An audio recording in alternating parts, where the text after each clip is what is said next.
Մի լուսանկար ձեզ ցույց տամ։ Գիտեք սա ինչ է, ընկերներ։ Սա պարզապես դրախտ է։ Դրախտ է, որը գտնվում է Արցախում։ Սա մեր գյուղն է, արցախյան գյուղ, որը 2022 թվականի հոկտեմբերի 6-ին Պրահայում այն մտայնության, որ դրանով փակվում է Արցախի հարցը, հանձնվեց Ադրբեջանին։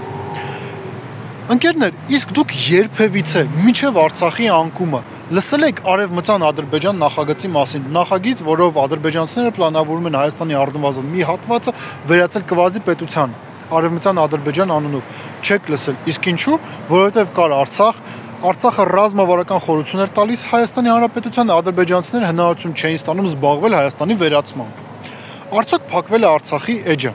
Եթե մենք հավատանք նրան, ինչ գրում են ադրբեջանական լրատվամիջոցներում, ուսումնասիրենք իրենց գրածը, իրենք ասում են, որ այդ հարցը փակված չէ, որովհետև ռուսական պետական կազմակերպությունները, հումանիտար կազմակերպությունները, ANO Եվրազիան, Ռոսատրուդնիչествոն արցախահայերին բազմաթիվ տարբեր հումանիտար օգնություններ են տրամադրում, արցախահայերի տվյալներն են հավաքագրում, իրենց անվանում են փախստական։ Ադրբեջանցիները կարծում են, որ ինչ որ մի պահի ռուսական կողմը այս հարցը կարող է կրկին օրակարգային դարձնել։ Դե պարզ է, որ իրենց շահերից ելնելով են դա անելու, բայց արդյոք մեր շահերից չի բխում վերականգնել այնպիսի ստատուս քվո, որ ադրբեջանցիները չկարողանան զբաղվել Արևմտյան Ադրբեջան նախագծով։ Մեզ այս հարցում դաշնակիցներ իրոք պետք են։